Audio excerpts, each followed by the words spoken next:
وملائكته يصلون على النبي يا أيها الذين آمنوا صلوا عليه وسلموا تسليما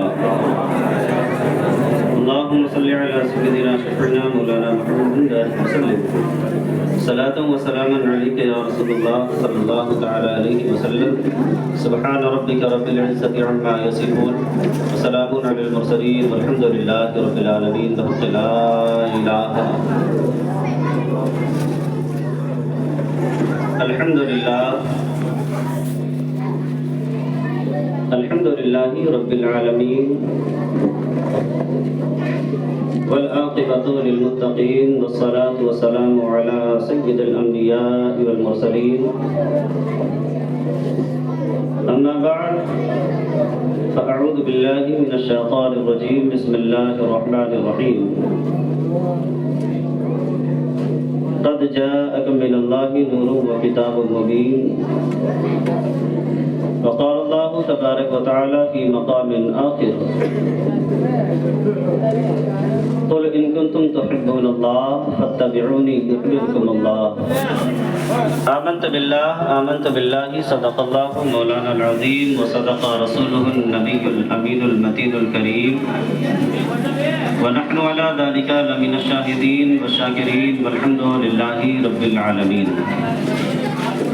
غوث اعظم بمن بیسر اسامہ مددی قبلہ دی مدد کعب ایما مددی بگرداب بلا افتاد کشتی ضعیفاں را شکستہ تو کشتی بحق فاتح عثمان ہاروں مدد کن یا معین الدین چشتی قادریم نعرہ یا غوث اعظم بھی زنم دمد شیخ امام احمد رضا خان قطب عالم بھی زنم بعد سند و صلاة اسٹیج پر جلوہ بار علماء ذوی الاحترام وحفاظ کرام و معزز سامعین پردہ نشین خواتین اسلام السلام علیکم ورحمۃ اللہ وبرکاتہ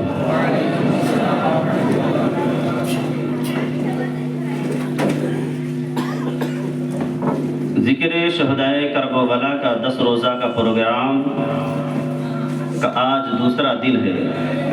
اللہ تبارک و تعالی کی بارگاہ میں دلی دعا ہے رب کائنات ہم سب کی حاضری کو قبول فرمائے اور ہم سب کو حضرت امام حسین رضی اللہ تعالی عنہ کے فیضان سے مالا مال عطا فرمائے۔ آپ لوگوں کا یہ اتنی کثیر میں آنا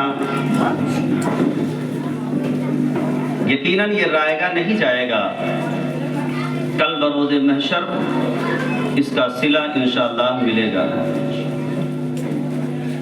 یہ آوازیں جہاں سے بھی آ رہی ہیں برائے مہربانی تھوڑا خاموش ہو جائیے، مجھے سن لیجئے۔ اب آپ لوگوں کی تقریریں ہو گئیں، اب میری سنیں۔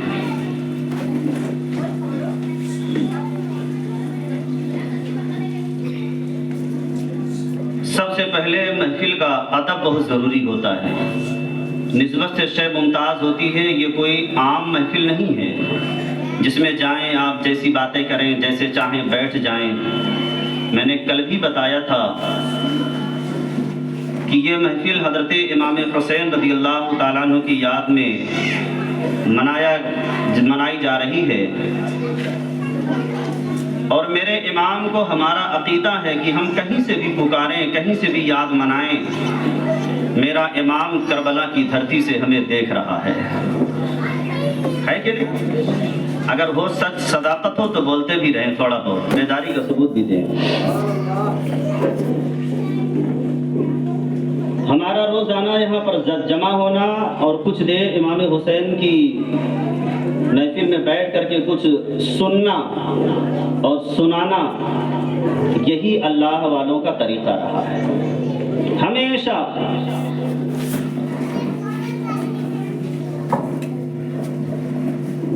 عشاء بعد سے لے کر اب تک آپ نے بہت اچھے قرات اور نعتیں سنی۔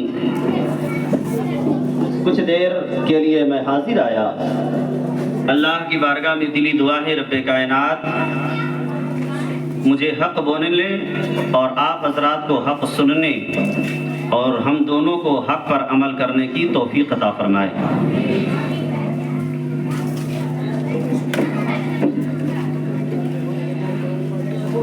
کچھ دیر کے لیے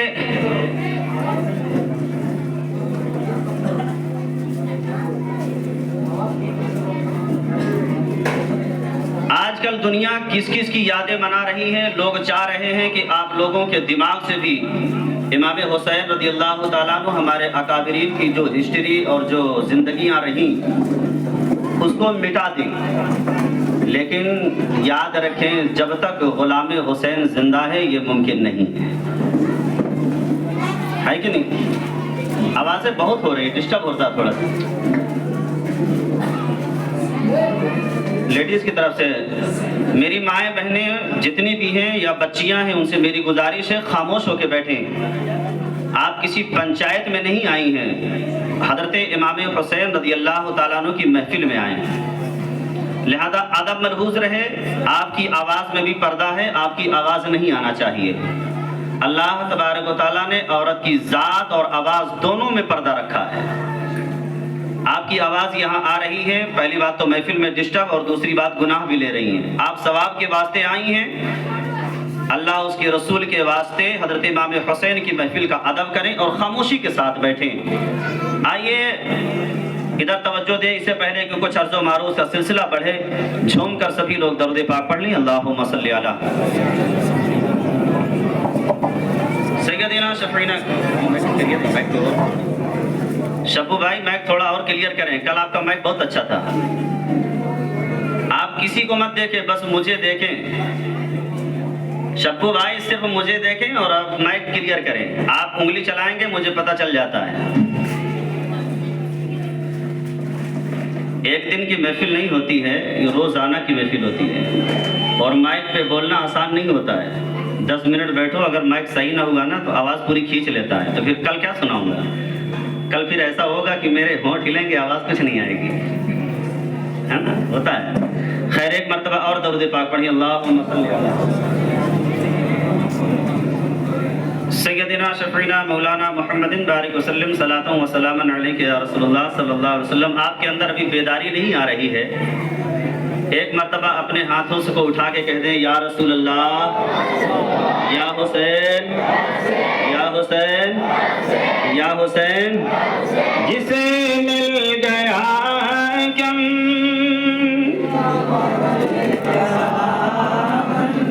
ماشاء اللہ.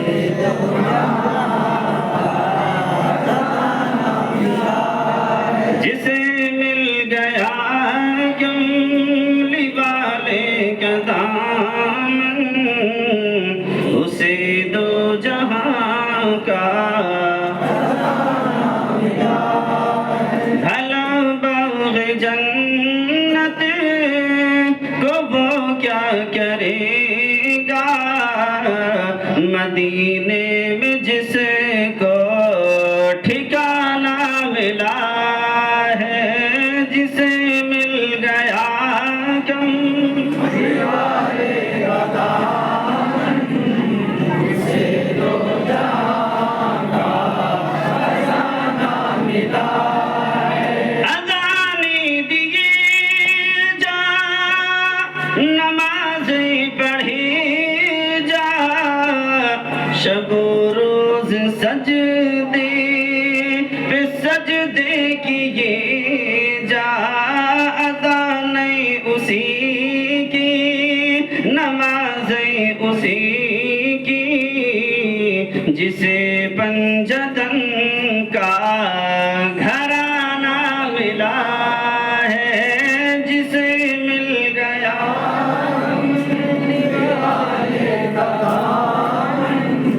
اسے دو جہاں کا خزانہ ملا ہے. درود پاک پڑھیے. اللہم صلی علی سیدنا شفیعنا مولانا محمد بارک وسلم صلاۃ و سلام علیک یا رسول اللہ صلی اللہ علیہ وسلم. شاعر کہتا ہے اللہ اللہ تاجدار انبیاء ہوتے ہوئے. شعر سنے گا. اللہ اللہ تاجدار انبیاء ہوتے ہوئے، جو کی روٹی مالک ملک خدا ہوتے ہوئے. اللہ اللہ تاجدار انبیاء ہوتے ہوئے، جو کی روٹی مالک ملک خدا ہوتے ہوئے، اور جب پرے جبریل سدرہ پہ جا کے تھک گئے تو پل میں لوٹے مصطفیٰ عرش خدا ہوتے ہوئے، اللہ اللہ تاجدار انبیاء ہوتے ہوئے، جو کی روٹی مالک ملک خدا ہوتے ہوئے، جب پرے جبریل سدرہ پہ جا کے تھک گئے تو پل میں لوٹے مصطفیٰ عرش خدا ہوتے ہوئے، اور امت آسی کے غم میں ایسی ہمدردی کی بس۔ آسی کہتے ہیں گنہگار کو، ادھر توجہ دیں۔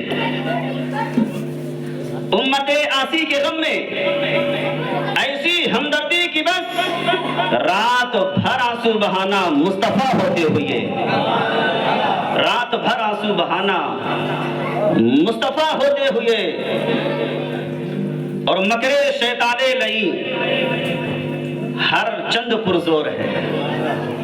شعر دیکھیے گا، یہ حاصل کلام شعر بالخصوص، مکر شیطان لئی ہر چند پرزور ہے، فکر کیسی مسلک احمد رضا ہوتے ہوئے، فکر کیسی مسلک احمد رضا ہوتے ہوئے، فکر کیسی مسلک احمد رضا ہوتے ہوئے۔ ایک مرتبہ اور درود پاک پڑھی، اللہم صلی علی سیدنا شفیعنا مولانا محمد بارک وسلم، صلاۃ و سلام علیک یا رسول اللہ صلی اللہ علیہ وسلم۔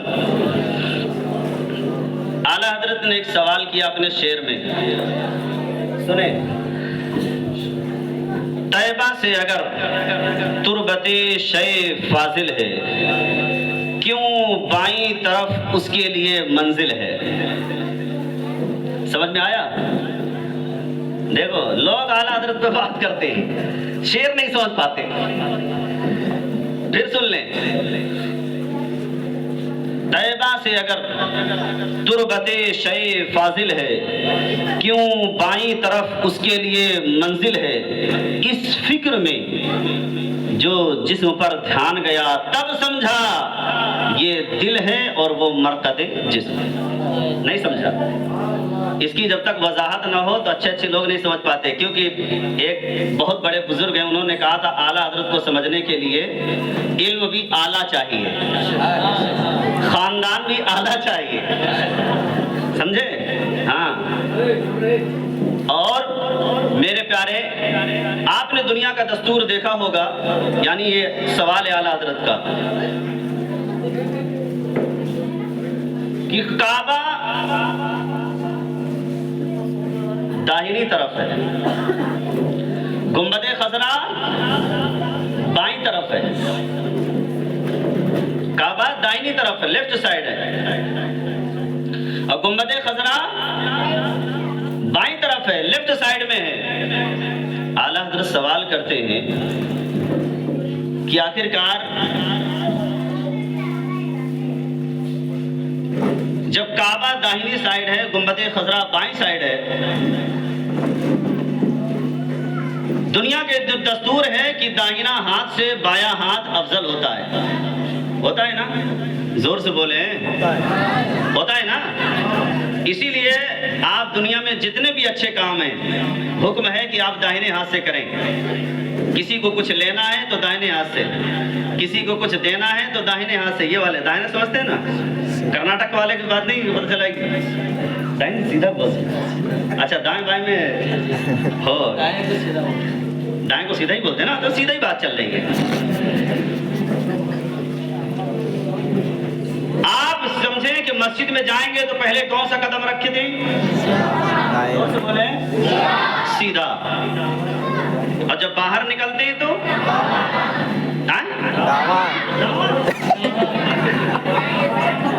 بایاں کرتے ہیں، لیکن آپ کے کردے کو اب یہ فرق محسوس ہوا، دیکھیے اردو میں بایاں بولتے ہیں اور آپ کے کاغذ اللہ میں دایاں بولتے ہیں۔ خیر آپ لوگ سمجھ گئے نا؟ یعنی جتنے اچھے کام ہوتے ہیں وہ رائٹ ہاتھ سے ہوتے ہیں، سیدھے طرف سے ہوتے ہیں، اور اسی لیے مسجد کی صفوں میں امام جو اقامت کہتا ہے اس کے جو داہنی طرف ہوتا ہے اس کا ثواب زیادہ ہوتا ہے، بائیں طرف والے کا کم ہوتا ہے۔ تو اعلیٰ حضرت فرماتے ہیں،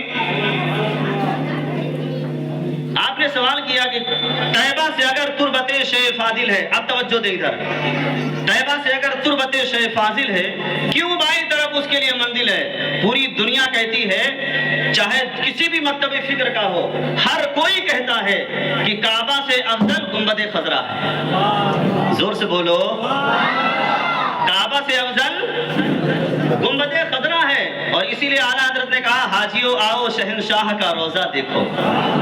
کعبہ تو دیکھ چکے، کعبے کا بھی کعبہ دیکھو۔ چاہے ہم ہوں، چاہے ٹنڈے ہوں، کوئی بھی ہو، سب کوئی کہتے ہیں، سب کی کتابوں میں لکھا ہے کہ کعبے سے افضل گنبد خضرا ہے۔ تو اعلیٰ حضرت سوال کر رہے ہیں، لوگوں طیبہ سے اگر تربت شے فاضل ہے، کیوں بائیں طرف اس کے لیے منزل ہے؟ اعلیٰ حضرت کہہ رہے ہیں، لوگوں یہ بتاؤ، دنیا کا دستور ہے ہر اچھی چیز کہاں ہوتی ہے؟ یہ دیکھو، یہ باتیں کر کے تھوڑا ڈسٹرب کر رہے ہیں، ادھر توجہ دیں۔ ہر اچھی چیز کدھر ہوتی ہے؟ داہنے طرف۔ بائیں اور جو کمتر ہوتی ہے وہ کدھر ہوتی ہے؟ جو افضل چیز ہوتی ہے وہ دائنا سیدھے طرف، اور جو مفضول ہے وہ بائیں طرف ہوتی ہے۔ تو اعلیٰ حضرت کہتے ہیں کہ جب گنبد خضرا اگر کعبے سے افضل ہے تو ہونا تو یہ چاہیے تھا کہ گنبد خضرا داہنا ہوتا، خانہ کعبہ بائیں ہوتا۔ ایسا آخرکار یہ ترتیب بدلا کیوں ہے؟ یہ نظام چینج کیوں ہوا ہے؟ یہ دستور کیوں چینج ہوا ہے؟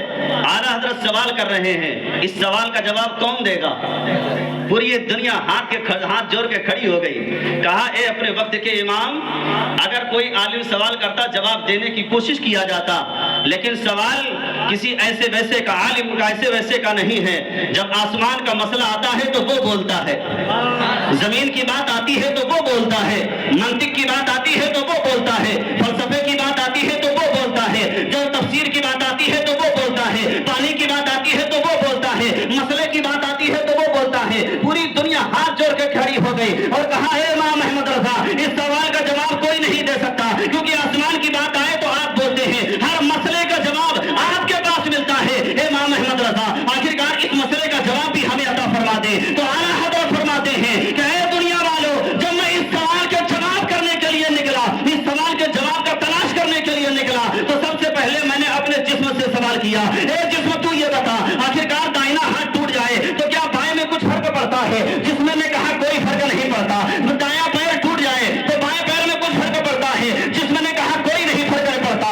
جسم سے سوال کیا، آخرکار داہنی آنکھ ٹوٹ جائے تو کیا بائیں آنکھ کی نظر میں کوئی فرق پڑتا ہے؟ جسم نے پکار کر کے کہا نہیں نہیں، بائیں میں کوئی فرق نہیں پڑتا ہے۔ داہنا ٹوٹے بائیں میں کوئی فرق نہیں، بایاں پیر ٹوٹے دائنے میں کوئی فرق نہیں، ایک دوسرے میں فرق نہیں پڑتا ہے۔ تو اعلیٰ حضرت کہتے ہیں اے جسم تو یہ بتا دے، آخرکار جو تیرے اندر ایک ٹوٹا ہے دوسرے میں فرق نہیں پڑتا، جبکہ اصول تو یہ ہے کہ افضل ٹوٹے تو بائیں کو مفضول بھی ٹوٹ جانا چاہیے، افضل میں کمی آئے تو مفضول میں بھی کمی آنا چاہیے۔ تو اے جسم اب یہ بتا دے، آخرکار تیرے اندر ایک ایسی چیز کون سی ہے کہ اگر وہ خراب ہو جائے، اگر اس میں کمی آ جائے تو پورے جسم پر کمی آتی ہے؟ تو جسم نے پکار کر کے کہا اے امام احمد رضا، ہمارے اندر اگر کوئی شے ہے تو اسے دل کہا جاتا ہے، اگر اسی دل پر ہاتھ اٹیک آ جائے، ہاتھ سلامت ہو کام نہیں کرتا، پیر سلامت ہے کام نہیں کرتا، آنکھ سلامت ہے کام نہیں کرتا۔ یہاں سے پتہ چلا یہ جسم پر سب کا جو بادشاہ ہے وہ دل ہے، اور وہ دل بائیں طرف رہا کرتا ہے۔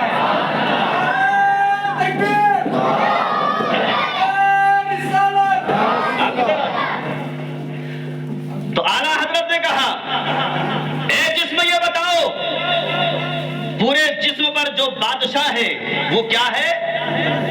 زور سے بولیں، زور سے بولیں، کیا ہے؟ دل ہے۔ اور وہ دل کدھر رہتا ہے؟ بولیں، بائیں طرف رہتا ہے۔ تب اعلیٰ حضرت جھوم کے کہتے ہیں اے دنیا والوں، جو جسم کا بادشاہ ہے وہ بائیں طرف رہتا ہے۔ اب بات سمجھ میں آ گئی کہ خانہ کعبہ یہ کائنات کا جسم ہے، گنبد خضرا کائنات کا دل ہے۔ اسی لیے خانہ کعبہ ایک مرتبہ نہیں، دو مرتبہ نہیں، تین مرتبہ نہیں، بلکہ 10 مرتبہ سے زیادہ توڑا گیا، پھر بنایا گیا، توڑا گیا، پھر بنایا گیا، لیکن کائنات میں کوئی فرق نہیں پڑ رہا ہے۔ لیکن اگر میرے آقا ایک آن کے لیے اس کائنات سے چلے جاتے ہیں، سارا نظام رک جاتا ہے۔ اسی لیے تو اعلیٰ حضرت جھوم کے کہتے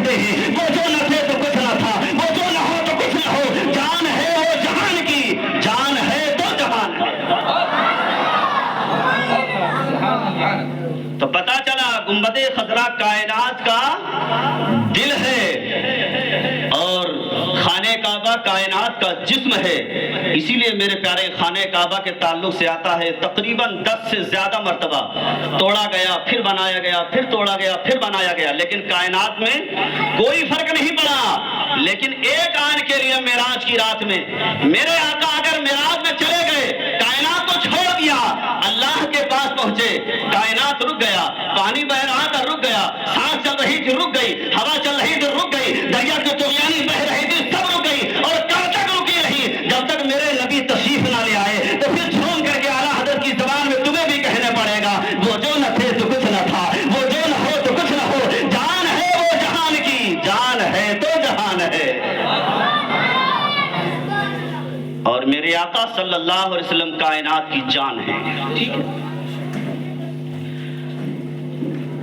کچھ لوگ ہیں جو کہتے ہیں کہ حضور صلی اللہ علیہ وسلم صرف ہماری طرح ایک انسانی بشر ہیں. بولو معاذ اللہ.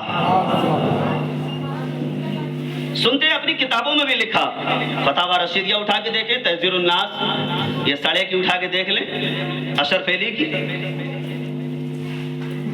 حضور صلی اللہ علیہ وسلم کے تعلق سے وہ لکھ رہے ہیں کہ وہ ہماری اور آپ کی طرح ایک انسان ہیں. آئیے میرے پیارے ملت کے نوجوانوں، قرآن سے پوچھتے ہیں. ایک فرقہ کہہ رہا ہے ہماری اور تمہاری طرح ایک انسان ہے. آئیے کسی اور کی بات نہیں کرتا میرے پیارے، اسی لیے ہمارے علماء کہتے ہیں ان سے بچ کے رہا کرو. یہ تمہارے اور ہمارے دشمن نہیں ہیں، یہ اللہ کے رسول کے دشمن ہیں. کس کے؟ اب آپ سمجھو، میں نہیں کہہ رہا، ان کی کتابیں خود اٹھا کے دیکھ لو. کتاب میں بول دیتا ہوں، تحذیر الناس تقویۃ الایمان، اسماعیل دہلوی کی تقویۃ الایمان، اشرف علی تھانوی کی تحذیر الناس. اس میں لکھا کہ حضور صلی اللہ علیہ وسلم ہماری اور تمہاری طرح ایک انسان ہے، بس یہ ہے کہ وہ افضل البشر ہیں. یعنی انہوں نے صرف انسان مانا.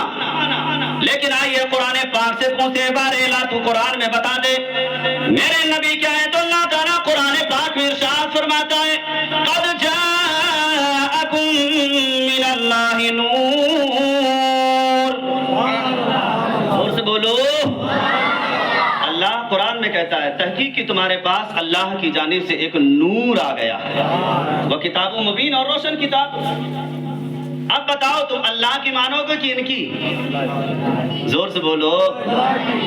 اللہ تو کہہ رہا ہے کہ تمہارے پاس نور آ گیا، اور اس نور سے مراد تفسیر جلالین دیکھیں، تفسیر مدارک دیکھیں، تفسیر معالم التنزیل دیکھیں، تفسیر رازی دیکھیں، تفسیر جامع کبیر دیکھیں، یہ جتنی بھی بے شمار تفسیر کی کتابیں، سب مفسرین فرماتے ہیں نور سے مراد حضور صلی اللہ علیہ وسلم کی ذات ہے. اب یہ کہہ رہے ہماری طرح، اللہ کہہ رہا ہے نور. تو اسی لیے علماء کرام کہتے ہیں ہمارے نبی انسانی بشر نہیں ہے، نوری بشر ہیں. کون ہے؟ بشر تو ہیں، انسان تو ہیں، لیکن ہماری طرح نہیں، وہ نوری بشر ہیں.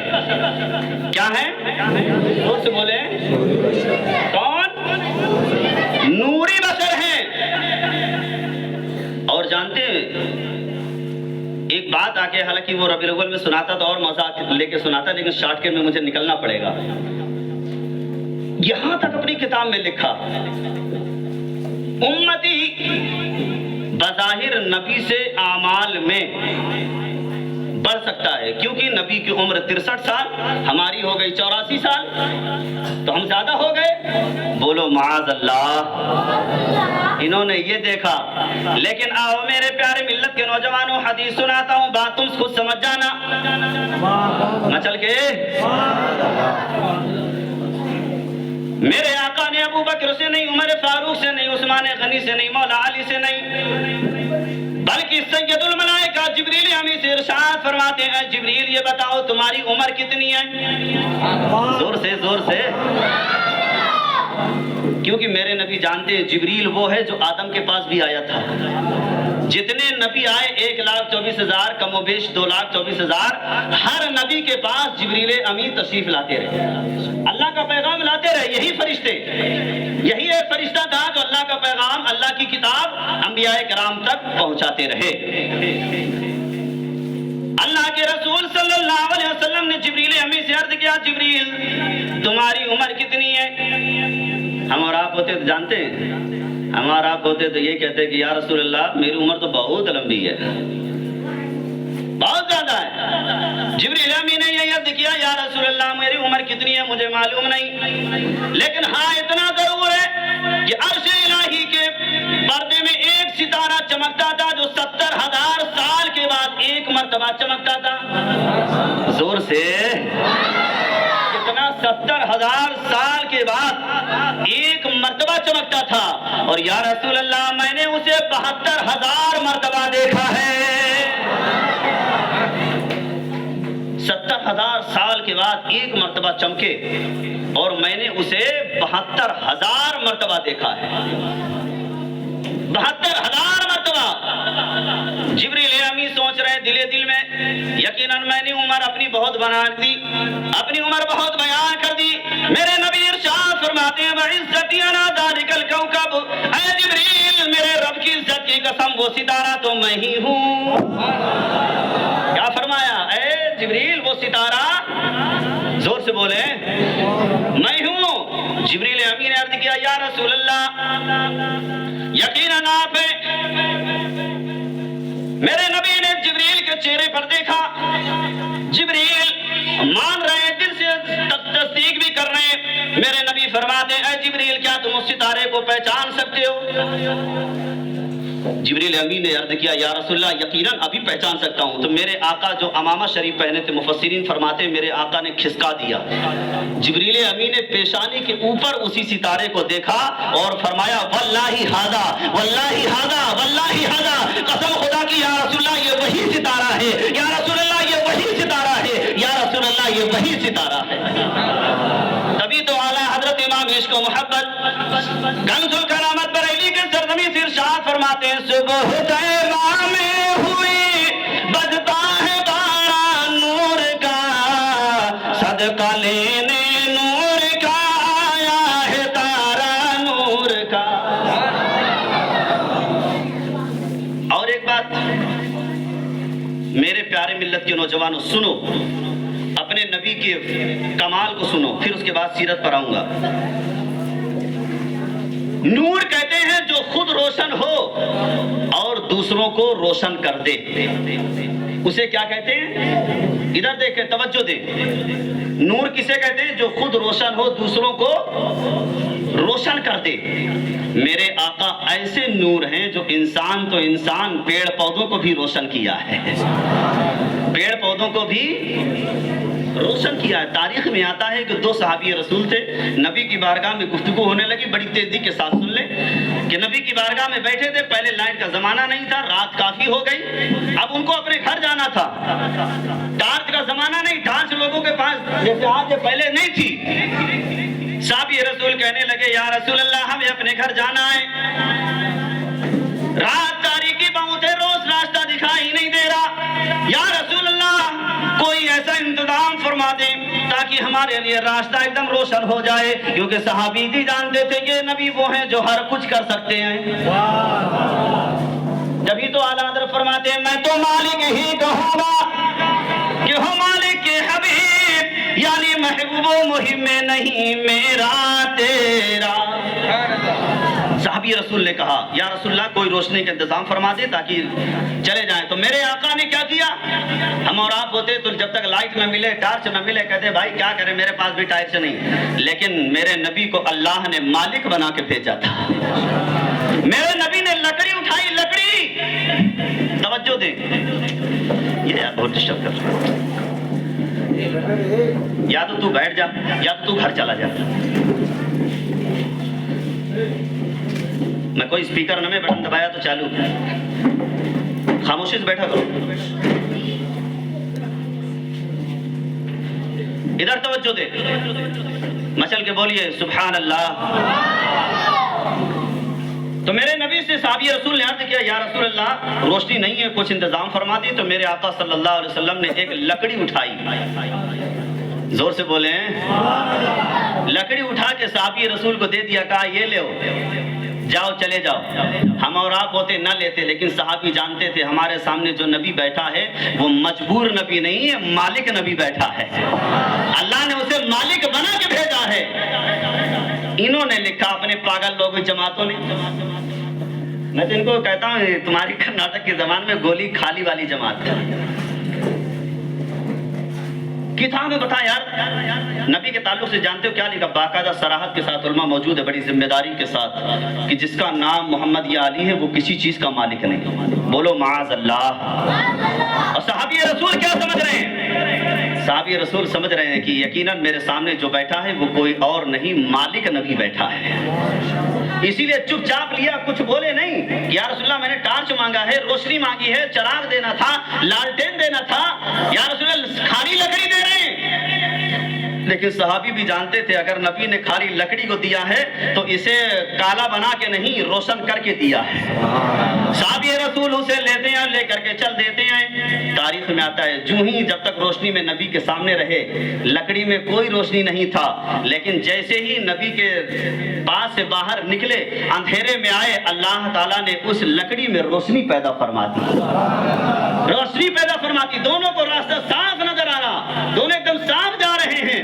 اب ایک مقام ایسا آیا کہ ایک صحابی کو ادھر جانا ہے, ایک صحابی کو ادھر جانا ہے. زور سے بولو. میرے نبی کا پاور سامنے تک نہیں, آگے تک دیکھو. زور سے بولو. ایک صحابی ادھر جا رہے ہیں, ایک صحابی ادھر. ایک صحابی کہنے لگے یار اب کیا کریں, ہم دونوں کو تو راستہ ادھر الگ الگ ہے اور لکڑی ہے ایک. تو صحابی رسول کہنے لگے یار یہ لکڑی کسی ایرا غیرہ رے نہیں, ہمارے مالک نبی نے دیا ہے. دوسری لکڑی وہیں سے اٹھائی, اسی لکڑی میں ٹچ کر دی, اللہ نے اس میں بھی روشنی پیدا فرما دی. تو اعلیٰ حضرت کی جب اس لکڑی پر نظر پڑی تو اعلیٰ حضرت نے کہا یا رسول اللہ آپ لکڑی کو روشن کرتے ہیں, یا رسول اللہ چمک تجھ سے پاتے ہیں, سب پانے والے, میرا دل بھی چمکا دے, چمکانے والے, اور برستا نہیں دیکھ کر اب رحمت بدوں پر بھی برسا دے, برسانے والے. وہ مالک نبی اللہ کا شکر ہے کہ اللہ نے ہمیں عطا فرمایا, جس کے لیے سارے انبیاء کرام دعا مانگتے رہے کہ یا اے بار الہ ہمیں بھی موقع دے دے, لیکن اللہ نے کرم فرمایا ہے اور ہمیں وہ نبی عطا فرمایا ہے. اور وہ مالک نبی تاریخ میں آتا میرے پیارے, جس نے بھی اس کی عزت کی اللہ نے اسے محروم نہیں رکھا. اشارہ دیتا ہوں سنو. خانہ کعبہ کے اوپر 360 بت رکھے. کتنے بت؟ بت جانتے ہو یعنی پتھر. بتنی کو کہتے ہیں پتھر اپنے ہاتھوں سے بنایا, جیسا ٹیڑھا میڑھا جیسا کر کے بنایا, اپنا بنا کے رکھ دیا. 360 رکھے تھے. اور ایک پتھر ایسا تھا کہ میرے نبی فرماتے ہیں جب اس کو خانہ کعبہ پہ نصب کر رہے تھے تو کسی نے پوچھا یا رسول اللہ اسے نصب کر رہے ہیں یہ کیا ہے؟ میرے نبی فرماتے ہیں جب بچپن میں میں نکلا کرتا تھا تو یہ پتھر مجھے سلام کرتا تھا. زور سے کیا کرتا تھا؟ سلام کرتا تھا. میرے نبی نے اسے لگایا. مفسرین فرماتے ہیں جیسے میرے آقا صلی اللہ علیہ وسلم حجر اسود کے سامنے گئے, حجر اسود کو بوسہ دینا چاہا, حجر اسود آگے بڑھ کر کے میرے نبی کے لب کو چوم لیتا ہے. اب یہاں سے میں سے پیغام سنو. ایک پتھر وہ بھی ہیں جو خانہ کعبہ کے اوپر ہیں, لیکن نبی نے وہ 360 پتھروں کو نکال کے باہر پھینک دیا اور ایک پتھر کو لگا دیا اور ہمیں پیغام دے دیا میرے ماننے والوں, جو میری تعظیم کرتا ہے, جو مجھے سلام کرتا ہے, جو مجھے عزت کرتا ہے, جو مجھے چوما کرتا ہے, وہ اگر باہر بھی پڑا ہوتا ہے تو اسے اٹھا کے خانہ کعبہ کے اندر لگایا جاتا ہے. جو خانہ کعبہ کے اندر ہو اگر وہ نبی کو نہ مانے تو اسے خانہ کعبہ سے نکال کے باہر پھینک دیا جاتا ہے کہ نہیں؟ ایک پتھر تھا جس نے نبی کے بچپنے میں جب چومنا چاہا آگے بڑھ کر کے چوم لیتا ہے. اللہ نے کرم کیسا فرمایا, کہا اے حجر اسود یہ آج تو نے میرے نبی کو چوما ہے, لیکن ایک وقت ایسا بھی آئے گا کہ اب جو قیامت تک میں یہ پیغام دوں گا, اب جو بھی عمرہ کرنا چاہے, جو بھی خانہ کعبہ کا طواف کرنا چاہے، جو بھی حج کرنا چاہے، اس کا طواف مکمل نہیں ہوگا، اس کا حج مکمل نہیں ہوگا، یہ اسی وقت مکمل ہوگا جب تک حجر اسود کو بوسہ نہیں دے دے گا۔ حجر اسود کو بوسہ دے گا، اس وقت جا کے حج مکمل ہوگا۔ حجر اسود کو بوسہ دے گا، اس وقت جا کے اس کا طواف مکمل ہوگا۔ میرے پیارے پتہ چلا جو نبی کو نہ مانے اسے باہر کیا جاتا ہے، لہذا جو نبی کو مانے اسے چوما جاتا ہے۔ اسی لیے ہم کہا کرتے ہیں وہ چاہے جتنا لمبے سجدے والا ہو، چاہے جتنے لمبے امامے والا ہو، چاہے جتنا جبے والا ہو، اگر نبی کو نہ مانے تو ہم پیروں کی ٹھوکر سے مارتے ہیں، اور اگر نبی کا وفادار ہوتا ہے، نبی پر جان کو قربان کرنے والا ہوتا ہے، اگر بلال حبشی ہوتا ہے تو اسے ہم اپنے سروں کا تاج سمجھا کرتے ہیں۔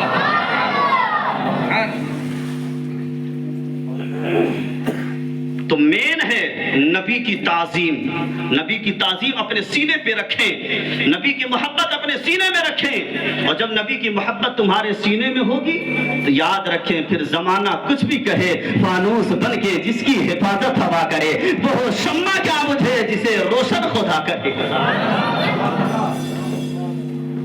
میرے آقا صلی اللہ تعالیٰ علیہ وسلم کے تعلق سے اللہ نے قرآن میں فرمایا قل ان کنتم تحبون اللہ فاتبعونی یحببکم اللہ، اے میرے حبیب آپ اعلان کر دو اگر تم چاہتے ہو اللہ تم سے راضی ہو جائے تو رسول کی اتباع کرو۔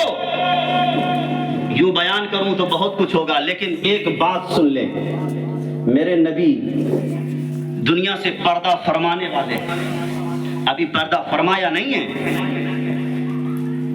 مرگ وصال میں ہیں، بیماری کے عالم میں ہیں۔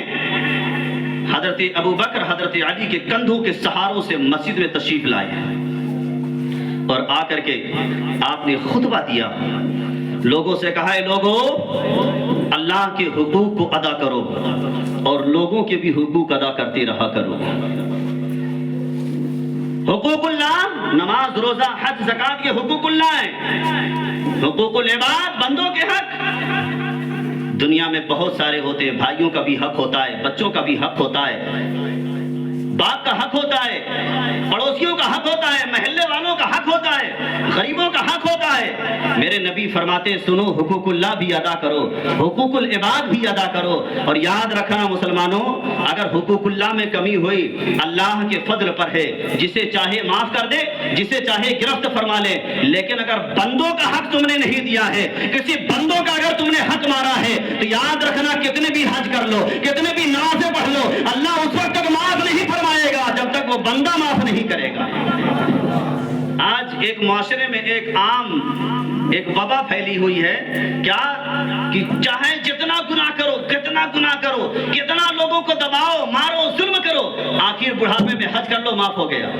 یاد رکھنا یہ غلط فہمی ہے تمہاری، غلط سوچ ہے تمہاری۔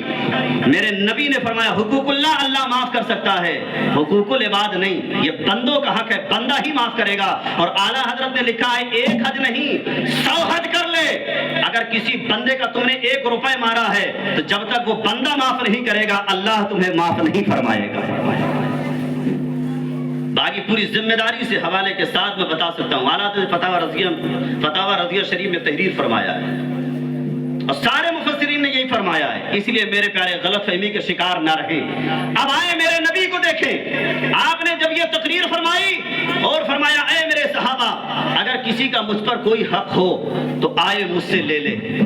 ایسے بیماری کے عالم میں جہاں مرنے کے قریب میں ہیں، دنیا سے پردہ فرمانے والے ہیں، مرگ وصال میں ہیں، میرے نبی فرماتے اے میرے صحابہ کسی کا اگر مجھ پر کوئی حق ہو تو آئے مجھ سے مانگ لے، مجھ سے لے لے۔ ایک صحابی رسول تھے، نام تھا حضرت عکاشہ، کھڑے ہو گئے، کہا یا رسول اللہ میرا آپ کے اوپر حق ہے، مجھے وہ چاہیے۔ میرے نبی فرماتے کیا ہے؟ کہا فلاں جنگ کے موقع پر آپ جب صفوں کو سیدھا کر رہے تھے تو چھڑی کے ذریعے سے سیدھا کر رہے تھے، آپ کی چھڑی میرے پیٹھ میں لگی تھی، یا رسول اللہ مجھے آج اس کا بدلہ چاہیے۔ اللہ اکبر، سوچیں یہ نبی ہے، حق دینا چاہتے ہیں، حقوق ادا کر رہے ہیں، آج ہم کس غلط فہمی میں ہیں؟ میرے نبی کہہ رہے ہیں کوئی حضرت عکاشہ کھڑے ہوئے کہا جنگ میں صفیں سیدھے کر رہے تھے، یا رسول اللہ آپ کی چھڑی میرے پیٹھ میں لگی، مجھے اس کا بدلہ چاہیے، یا رسول اللہ مجھے اس کا بدلہ چاہیے، اس کا قصاص چاہیے۔ حضرت علی کھڑے ہو گئے، کہا اوکاشا کیا کر رہے ہو؟ نبی سے چلا نہیں جا رہا، بولا نہیں جا رہا، ایسے عالم میں تم بدلا؟ اے امت کے نوجوانوں، نبی کی سیرت دیکھو، آج کس غلط فہمی کے شکار ہو رہے ہو، آج کدھر تم جا رہے ہو، کون سا کلچر دیکھ رہے ہو؟ چاہے جتنا جس کو مار دو معاف ہو جائے گا، چاہے جتنا جس کو ستا دو معاف ہو جائے گا، چاہے جتنا جس کو ظلم کر دو معاف ہو جائے گا۔ میرے نبی کی سیرت دیکھو، میرے نبی کہتے بدلہ لے لو۔ حضرت عکاشہ کھڑے ہوئے، کہا یا رسول اللہ ایک چھڑی لگی تھی، یا رسول اللہ مجھے اس کا بدلہ چاہیے۔ میرے نبی فرماتے آؤ قریب آ جاؤ۔ حضرت ابو بکر کھڑے ہو گئے، صداقت کے تاجدار، کہا اے عکاشہ مجھے مار لے۔ حضرت عمر کھڑے ہو گئے، کہا عکاشہ مجھے مار لے۔ میرے نبی فرماتے ابو بکر بیٹھ جاؤ، عمر بیٹھ جاؤ، علی بیٹھ جاؤ، عکاشہ کو قریب آنے دو۔ حضرت عکاشہ آئے ہیں سامنے، میرے نبی نے فرمایا عکاشہ لیو یہ جسم حاضر ہے، جتنا تمہیں چوٹ پہنچائی تھی لیو یہ اسی جسم حاضر ہے، چوٹ بدلہ لے سکتے ہو، اتنا تم مجھے مار سکتے ہو۔ حضرت عکاشہ نے کہا یا رسول اللہ جس چھڑی سے آپ نے مجھے مارا تھا وہ چھڑی فاطمہ کے گھر میں موجود ہے، لہذا وہ چھڑی منگائی جائے۔ میرے نبی نے حضرت علی سے کہا اے علی جاؤ فاطمہ کے گھر سے وہ چھڑی لے کر کے آؤ۔ حضرت علی رضی اللہ تعالیٰ عنہ اٹھتے ہیں اور فاطمہ کے گھر جاتے ہیں، کہتے ہیں اے فاطمہ آج لاؤ چھڑی دے دو، نبی کی عصا کہاں ہے مجھے عطا فرما دو۔ حضرت فاطمہ کہنے لگی کہ اے میرے شوہر نامدار آخرکار آج سزا کس کو دی جا رہی ہے، آج کون کو مار پڑنے والی ہے؟ حضرت علی کہتے ہیں اے فاطمہ کسی اور کو نہیں، تمہارے ابا جان آج بدلہ دینے کے لیے تیار ہے۔ اللہ اکبر، ذرا سوچے میرے پیارے، یہ میرے نبی کی سیرت ہے۔ حضرت فاطمہ نے جیسی سنا میرے ابا اتنے بیماری کے عالم سے کئی دنوں کے بعد آج مسجد گئے ہیں اور آج بدلہ دے رہے ہیں۔ حضرت علی نے کہا ایک مرتبہ جنگ کے موقع پر صفوں کو سیدھا کرتے ہوئے ایک صحابی کے پیٹھ میں چھڑی لگ گئی تھی، نبی آج اس کا بدلہ دے رہا ہے۔ یہ اسلام کی تاریخ ہے، یہ اسلام کی سیرت ہے، یہ میرے نبی کی تعلیم ہے پیارے۔ حضرت فاطمہ نے جب یہ سنا تو کہا اے علی یہ میرے حسن اور حسین ہیں، لیو ان کو لے جاؤ، بچپنے کا زمانہ ہے، ان کو لے جا کر کے عکاشہ کے سامنے رکھ دینا اور کہہ دینا اے عکاشہ تمہیں جتنا مارنا ہے میرے بچوں کو مار لو، خدا کے واسطے میرے ابا حضور کو مت مارو۔ حضرت علی اپنے بچوں کو لیتے، بچپنے کا عالم ہے، لے کر کے آئے مسجد نبی شریف، صحابہ کھچا کھچ بھرا ہوا ہے، صحابہ کا مجمع ہے۔ حضرت علی نے کہا عکاشہ اپنا ارادہ بدل دے، میرے بچوں کو مار لے، مجھے مار لے، اور اس میں جس کو چاہتا ہے تو اسے مار لے، لیکن خدا کے واسطے نبی کو تکلیف مت دے، نبی سے بدلہ مت لے، اپنا ارادہ چینج کر دے۔ حضرت عکاشہ نے کہا اے علی میرا تمہارا معاملہ نہیں ہے، میرا معاملہ نبی سے ہے۔ نبی نے فرمایا علی خاموش ہو جاؤ، بیٹھ جاؤ، حسن و حسین کو زمین پہ بٹھا دو۔ حسن و حسین کو زمین پہ بٹھایا گیا، حضرت علی بھی بیٹھ گئے۔ حضرت عکاشہ چھڑی لے کر کے کھڑے ہو گئے اپنا بدلہ لینے کے لیے۔ ذرا سوچو تو صحیح میرے پیارے ملت کے نوجوانوں، ذرا نبی کی تعلیم تو دیکھو، نبی کی سیرت تو دیکھو۔ حضرت عکاشہ نے کہا یا رسول اللہ جس سمے آپ نے مجھے تکلیف پہنچائی تھی، میرے جسم پر چوٹ لگی تھی، چھڑی لگی تھی، میرے جسم پر لباس نہیں تھا، یا رسول اللہ آپ تو پیرہن مبارک پہنے ہیں، یا رسول اللہ اسے اتارا جائے۔ میرے آقا صلی اللہ علیہ وسلم نے 1.25 لاکھ سے زیادہ صحابہ ہیں، ایسے عالم میں پیرہن مبارک اتارا اور کہا عکاشہ لو میں نے اپنی پیٹھ کو ننگی کر دیا ہے، آؤ مجھ سے بدلہ لے لو۔ حضرت عکاشہ پیچھے جاتے ہیں، پیچھے جانے کے بعد جیسے ہی نورانی جسم کو دیکھا ہے اور دونوں کندھوں کے درمیان جیسی مہر نبوت کو دیکھا ہے، حضرت عکاشہ زمین پہ چھڑی کو پھینک دیتے ہیں، پھینکنے کے بعد جسم نبوت سے لپٹ جاتے ہیں، جسم نبوت سے لپٹ کر کے چومتے رہے۔ میرے نبی فرماتے عکاشہ کیا کر رہے ہو، بدلہ لے لو۔ عکاشہ کہتے ہیں یا رسول اللہ میں بدلہ لینا نہیں چاہتا، میں تو آپ کے جسم سے مس ہونا چاہتا ہوں، کیونکہ جو جسم آپ کے جسم سے مس ہو جاتا ہے اسے جہنم کی آگ نہیں جلا سکتی ہے۔ جو جسم سے مس ہو گئی اسے جہنم کی آگ نہیں جلاتی۔ یا رسول اللہ میں نے دیکھا ہے جابر کے گھر میں ایک کپڑے کو اپنے ہاتھ سے آپ نے ہاتھ پوچھ دیا تھا، جب آگ میں ڈالا گیا تو آگ دنیا کی آگ اس کپڑے کو نہ جلا سکی، تو پتا چلا جو جسم آپ کے جسم سے مس ہو جائے اسے دنیا کی آگ اور آخرت کی آگ نہیں جلا سکتی ہے۔ تو یا رسول اللہ آپ دنیا سے جانے والے ہیں، مجھے پتا نہیں میرا ٹھکانہ کہاں ہو، جنت میں ہو کہ جہنم میں، اس لیے میں اپنے جسم کو آپ کے جسم سے مس کر دیا، اب مجھے کوئی پرواہ نہیں ہے۔ اب اگر میں دنیا سے جاؤں گا اللہ مجھے اگر جہنم میں ڈالے گا تو جہنم کی مجال نہیں ہے کہ میرے جسم کو جلا سکے، کیونکہ میں کسی اور کے جسم سے نہیں بلکہ نور والے جسم سے مس ہو گیا ہوں۔ جبھی تو اعلیٰ حضرت جھوم کر کے کہتے ہیں تیری نسل پاک میں ہے بچہ بچہ نور کا، تو ہے عین نور تیرا سب گھرانہ نور کا۔ یہ میرے نبی کی سیرت ہے، یہ میرے نبی کی تعلیم ہے۔ آج ہم موبائلوں میں دیکھتے ہیں ویسی عمل کرتے ہیں، ٹیلی ویژن میں دیکھتے ہیں ویسی عمل کرتے ہیں۔ میرے پیارے اللہ نے فرمایا ہے لقد کان لکم فی رسول اللہ اسوۃ حسنہ، اے میرے بندو تمہارے لیے رسول کائنات کی زندگی نمونہ ہے۔ آج لوگوں کو دیکھو کا ہیرو ممبئی والے، ارے لفنگوں کو کہہ رہے ہیں، یہ نچنیا کو۔ یاد رکھو دنیا کا دستور ہے کتے کا ہیرو کتا ہوتا ہے، بندر کا ہیرو بندر ہوتا ہے، نچنیوں کا ہیرو نچنیا ہوتا ہے، آواروں کا ہیرو آوارہ ہوتا ہے۔ ہمارے ہیرو یہ نہیں ہے، ہمارے اگر کوئی ہیرو ہے تو ابو صداقت کے تاجدار حضرت ابو بکر ہمارے ہیرو ہیں، ہمارے اگر کوئی ہیرو ہے تو عدالت کے شہسوار عمر فاروق ہمارے ہیرو ہیں، اگر ہمارے ہیرو ہیں تو عثمان غنی ہمارے ہیرو ہیں، حضرت علی ہمارے ہیرو ہیں، حضرت امام حسین ہمارے ہیرو ہیں، غوث اعظم ہمارے ہیرو ہیں، اور ہندوستان کا بادشاہ خواجہ غریب نواز ہمارے ہیرو ہیں۔ ان کے سیرت کو اپنائیں، ان کے کلچر کو اپنائیں اور ان کے طریقے پر عمل کرنے کی کوشش کریں اور ان کے طریقے پر چلیں تو یاد رکھیں دنیا میں بھی کامیاب رہیں گے، قبر میں بھی کامیاب رہیں گے، میدان محشر میں بھی کامیاب رہیں گے۔ لیکن آج کل کی ہماری عوام پتہ نہیں کس بے راہ روی کا شکار ہے، اور پھر کہتے ہیں یار ایسا ہو رہا، یار ایسا ہو رہا، کچھ نہیں ہو رہا۔ ہمارے اعمال کا نتیجہ ہمارے سامنے آ رہا ہے۔ میرے نبی نے فرمایا تھا جو میرے طریقے پر چلے گا دنیا کا کوئی مائی کا لال اسے مٹا نہیں سکتا ہے۔ حدیث پاک کا مفہوم بتا رہا ہوں، کوئی نہیں مٹا سکتا ہے۔ تمہیں اگر جو تکلیف پہنچے گی وہی جو تمہارے ہاتھوں نے کمایا ہوگا۔ لہذا میرے نوجوان بھائیوں اور میری ماں بہنوں سب نبی کی سیرت کو اپنا لو۔ آؤ میرے پیارے دیکھو نبی کی زندگی ہے۔ میرے آقا آج اپنے گھروں میں ہم دیکھتے ہیں کہ ایک شوہر بیوی کو مارتا ہے، اتنا زیادہ مارتا ہے، سوچتا ہے میری نوکر ہے، میری غلام ہے۔ میرے پیارے یہ میرے نبی کی تعلیم نہیں ہے۔ میرے نبی کی تعلیم کیا ہے؟ آؤ دیکھو میرے نبی حضرت خدیجہ سے کیسی محبت کرتے ہیں۔ ایک مرتبہ حضرت خدیجہ نے حضرت فاطمہ کو بلایا اور کہا اے فاطمہ جاؤ اپنے ابا کو بلا لاؤ۔ حضرت فاطمہ دوڑی دوڑی گئی مسجد نبی شریف میں، کہا ابا حضور امی جان بلا رہی ہیں۔ میرے نبی اٹھے اور اٹھ کر کے گھر تشریف لائے، حضرت خدیجہ کے سامنے آئے۔ حضرت خدیجہ مرگ وصال میں ہے، جاگنے کے عالم میں ہے، جو مرنے سے کچھ دیر پہلے ہے۔ میرے نبی فرماتے ہیں اے خدیجہ بتاؤ تم نے مجھے بلایا ہے؟ حضرت خدیجہ کہتی ہے ہاں یا رسول اللہ میں نے بلایا۔ میرے آقا فرماتے ہیں خدیجہ بتاؤ کیا بات ہے؟ حضرت خدیجہ کہتی ہیں یا رسول اللہ میری دو وصیتیں ہیں۔ کتنی کتنی؟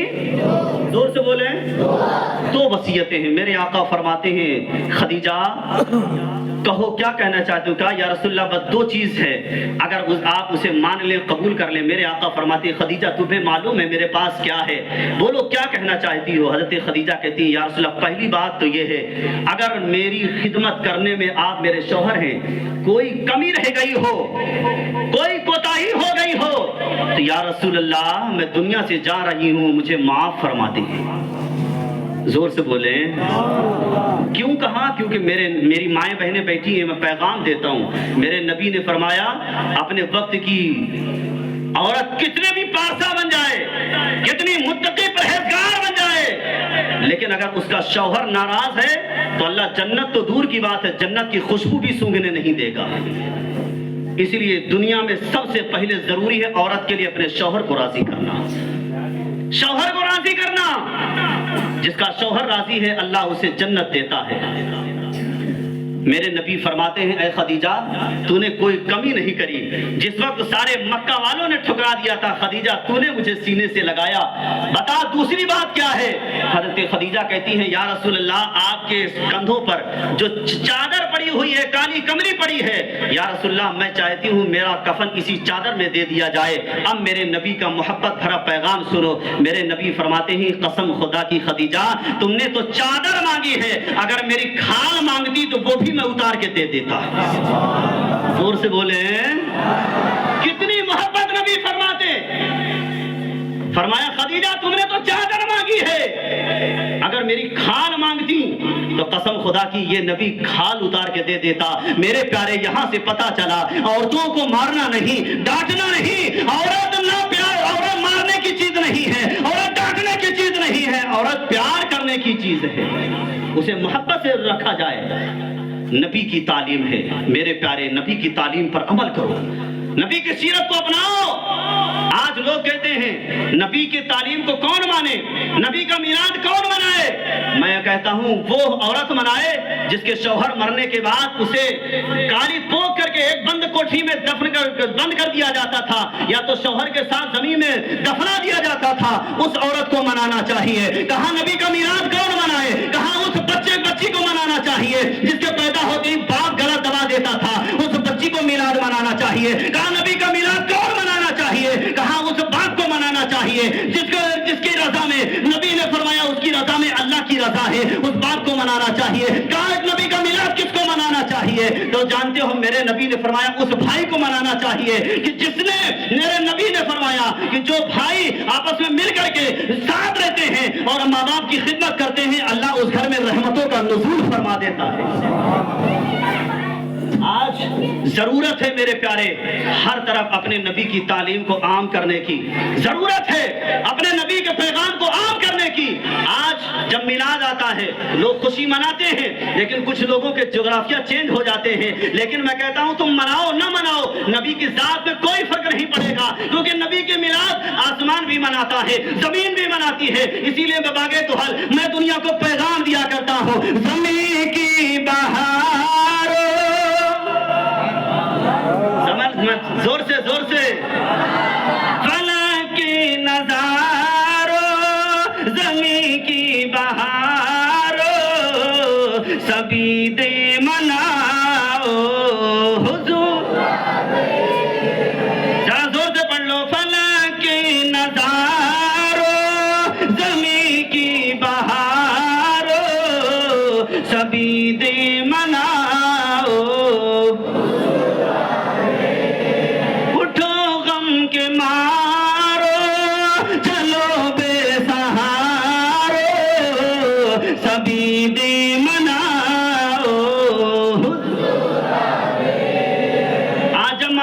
جب بیٹا باپ کے قدم کو چوم رہا ہے، باپ کے قدم کو اپنی پیشانی سے لگا رہا ہے اور چوم کر کے خوش محسوس کرتا ہے، اپنی جان باپ کے قدموں پہ قربان کر رہا ہے۔ زمانہ کہتا ہے یہ تعلیم کس نے دی؟ ہم اس کو یہ پیغام دیتے ہیں، فلک کے نداروں، زمین کی بہاروں، سبھی دے مناؤ۔ آج ایک باپ اپنی بیٹی کی شادی بڑی شان سے کر رہا، آج ایک بھائی اپنی بیٹی کی بہن کی شادی بڑی شان سے کر رہا، بڑی محنت مزدوری کر کے بڑی شان سے بڑی خوشی کے ساتھ کر رہا۔ ہم نے کہا یہ پیغام، یہ طریقہ، یہ خوشی کیوں منا رہے ہو؟ تو ہر بھائی اور باپ یہ جواب دیتا ہے، فلک کے نظاروں، زمین کی بہاروں، سبھی دے مناؤ۔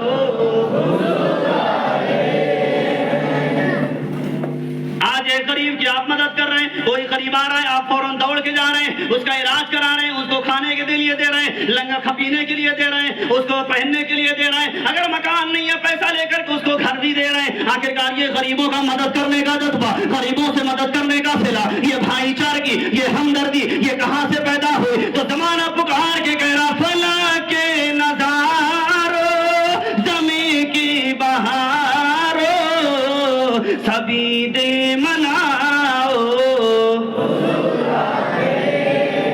یہ میرے نبی کی شان ہے، نبی کی سیرت کو اپناؤ۔ لوگ کہہ رہے کیوں کر رہے ہو؟ تو بتا دینا یہ ہمارا طریقہ نہیں، میرے نبی کا طریقہ ہے، اور میرے نبی کو اپنے تو اپنے غیروں نے بھی مانا ہے.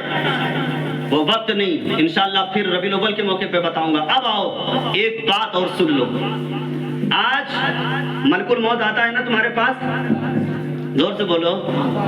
نام لینے میں ڈر رہے ہیں یار. کیا نام نہ لوگے تو آئے گا نہیں؟ ارے آنا ہوگا تو اسے تو آئیں گے نا. وہ ہمارے طرح نہیں ہے کہ چلو ہم دروازہ بند کر لیں گے تو مفتی صاحب نہیں آئیں گے. اس کے لیے دروازہ اچھا تو کچھ بھی نہیں، چاہے جتنے بند کوٹری میں چلے جاؤ وہ وہیں پہنچ جاتا ہے نا. آج ملک الموت آ رہا ہے، روح نکال رہا ہے. تو جانتی ہیں پہلے ملک الموت آج جب آتا ہے تو لوگ، آپ لوگوں کو دکھائی دیتا ہے؟ زور سے بولو. دکھائی دیتا ہے؟ نہیں دکھائی دیتا نا. دکھائی دیتا تو لوگ سبل ابل کیا لے کے مارنے لگتے. ارے کیا کر رہا، ہمارے ابا کو لے کے جا رہا ہے نا. پہلے حضرت موسیٰ علیہ السلام کے زمانے سے پہلے ہم نے تاریخ میں پڑھا ہے کہ ملک الموت کھلم و کھلا آتے تھے. اب سمجھو کہ کھلم و کھلا آئے تو سامنے والے کی حالت کیا ہوتی ہوگی، ہے نا. اسی طرح ملک الموت حضرت موسیٰ علیہ السلام کی آئے اور سیدھا روح نکالنے لگے. حضرت موسیٰ علیہ السلام جلالی نبی، جلال میں آ گئے. لوگ کہتے ہیں نبی کچھ نہیں کر سکتے. حضرت موسیٰ علیہ السلام نے ملک الموت کے ایک تماچا مار دیا. زور سے پتا چلا نبی جو ہوتا ہے وہ اختیار والا ہوتا ہے نا. حضرت موسیٰ علیہ السلام کس کو مارا؟ زور سے بولو. ملک الموت کو. اور جانتے ہو کتنی تیز مارا؟ تاریخ میں آتا ہے اتنی تیز مارا کہ آنکھ باہر آ گئی. اللہ اکبر. ذرا سوچو، حضرت موسیٰ علیہ السلام جلالی نبی ہے نا. ملک الموت آئے سیدھا نکالنے لگے. اور یہ بتاؤ ملک الموت جو روح نکالتے ہیں اپنی مرضی سے نکالتے ہیں؟ اللہ کا حکم ہوتا ہے. اللہ کا حکم ہوا کلیم اللہ کی روح نکالنے کا. حضرت ملک الموت آئے نکالنے میں. حضرت موسیٰ کلیم اللہ نبی تھے. انہوں نے کھینچ کے تماچا مارا، آنکھ باہر، آنکھ ہاتھ میں لیا، اللہ کی بارگاہ میں. زور سے اللہ کی بارگاہ میں پہنچے. اللہ نے فرمایا اے میرے فرشتے کیا بات؟ حضرت اسرائیل علیہ السلام ملک الموت کہنے لگے بار الہ تیرا حکم تھا. موسیٰ کلیم اللہ کے پاس گیا روح نکالنے، انہوں نے غصے میں آ کے تماچا مار دیا، آنکھ باہر نکل آئی. اللہ تبارک و تعالیٰ نے فرمایا اے میرے اسرائیل فرشتے، میرا کلیم آنا نہیں چاہتا؟ جاؤ میرے کلیم سے کہہ دو اپنی اونٹنی کے اوپر ہاتھ رکھ دو. تمہارے ہاتھ کے نیچے جتنے بال آئیں گے اللہ اتنے سال اور بڑھا دے گا. زور سے بولو. اتنے سال، زور سے، اتنے سال. قرآن کہتا ہے جب کسی کا وقت متعین ہو جائے، ایک سیکنڈ، منٹ چھوڑو، ایک سیکنڈ نہ آگے ہوتا ہے نہ پیچھے. لیکن جب نبی کی بات آئی تو اللہ کہتا ہے اونٹنی کے اوپر ہاتھ رکھ دو، جتنے بال نیچے آئیں گے اتنے سال اللہ اور بڑھا دے گا. پتا چلا جب نبی کا معاملہ آئے گا اور کسی کا معاملہ رہے تو ایک منٹ نہ آگے نہ پیچھے، لیکن جب نبی کی بات آ جائے تو آگے بھی ہو سکتا ہے پیچھے بھی ہو سکتا ہے نا. حضرت موسیٰ علیہ السلام کے پاس آئے، آ کر کے بتایا. حضرت موسیٰ علیہ السلام نے فرمایا اچھا اس کے بعد؟ کہا ٹھیک ہے. کہا اس کے بعد پھر وہی؟ تو حضرت موسیٰ علیہ السلام نے فرمایا ایسا ہے تو نکال لیا.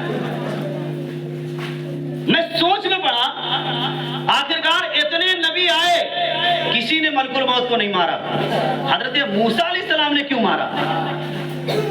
تو جب میں بہت سوچا تو میرے دل نے ایک پکار کر کے کہا موسیٰ علیہ السلام نے اس لیے مارا کہ موسیٰ علیہ السلام ملک الموت کو بتانا چاہ رہے ہیں ملک الموت تم میرے پاس آیا سیدھا نکالنے لگا تو میں تجھے مار کے سبق سکھا رہا ہوں. آج بھی بچہ کوئی اگر غلطی کرتا ہے تو اسے مار کے ادب سکھایا جاتا ہے کہ دوبارہ تاکہ یاد رہے مار پڑنے پر میں نے ایسا کیا تھا تو مار پڑی تھی. حضرت موسیٰ علیہ السلام بھی ملک الموت کے مار کے سکھا رہے ہیں اے ملک الموت یاد رکھیں آنے والا ایک نبی ایسا ہے جو تمام نبیوں کا نبی ہوگا، تمام رسولوں کا رسول ہوگا، سب سے اعلیٰ و اعلیٰ رسول ہوگا. اس کی بارگاہ میں جانا تو جا کے فوراً نہیں جب جانا بلکہ میں تجھے مار کے سکھا رہا ہوں. جب جانا تو پہلے اجازت لینا اس کے بعد پھر اندر جانا. تاریخ میں آتا ہے میرے نبی کی بارگاہ میں جب مرگ وصال میں تھے، مرگ وصال میں ہیں، حضرت فاطمہ بیٹھی ہیں، حضرت عائشہ بھی موجود ہیں، کنڈی کھٹکھٹائی گئی، حضرت فاطمہ دوڑ کے آئیں، کہا دروازے پہ کون ہے؟ کسی نے آواز نہ دی، پھر جا کر کے نبی کے پاس بیٹھ گئی، دوسری مرتبہ کنڈی خود کھٹکھٹائی گئی، پھر حضرت فاطمہ آئی، کہا کون ہے؟ کوئی نہیں بولا، پھر جا کے بیٹھ گئی، تیسری مرتبہ جب ہوا تو میرے نبی نے ہاتھ پکڑ لیا اور فرمایا فاطمہ دروازے پر آنے والا کوئی انسان نہیں، فرشتہ ملک الموت کھڑا ہے اور اندر آنے کی مجھ سے اجازت چاہ رہا ہے، اندر آنے کی اجازت چاہ رہا ہے۔ حضرت فاطمہ الزہرا رضی اللہ تعالی عنہا کی آنکھوں میں آنسو آ گئے، رونے لگی۔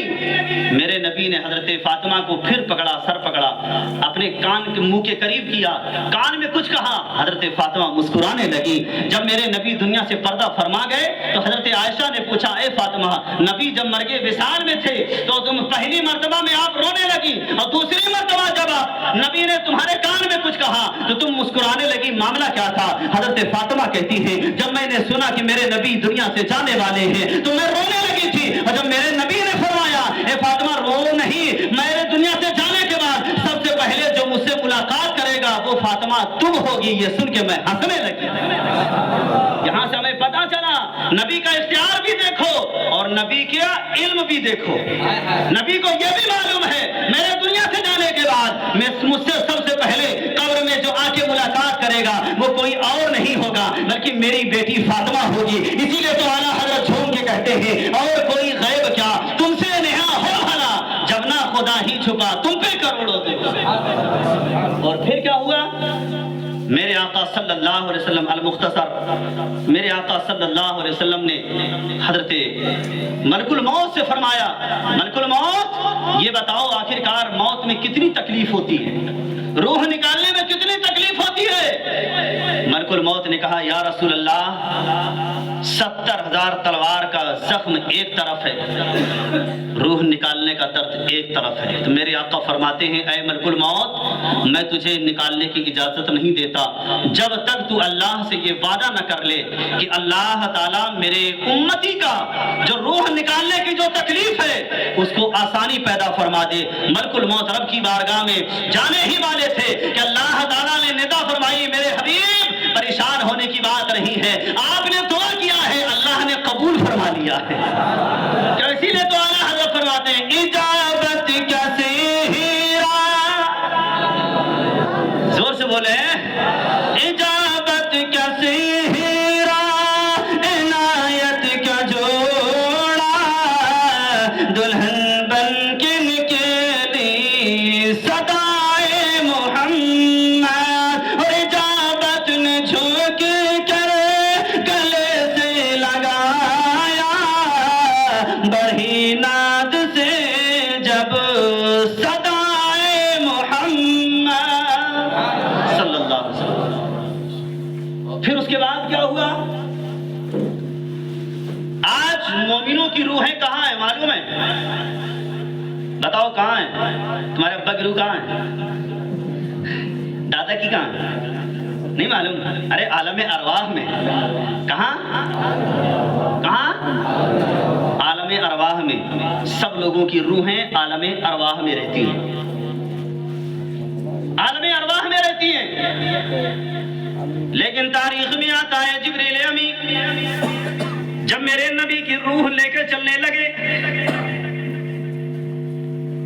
میرے نبی کی روح لے کے نکلنے لگے، 70,000 فرشتے آئے، ملک الموت ہے، سید الملائکہ جبریل امی بھی ہیں، روح لے کے جا رہے ہیں، فضا کو پار کیا، ہوا کو پار کیا، پہلے آسمان میں پہنچے۔ ملک الموت نے کہا اے آسمان کی دروغے نبی کی روح کو رکھنا ہے جگہ بتا دیں۔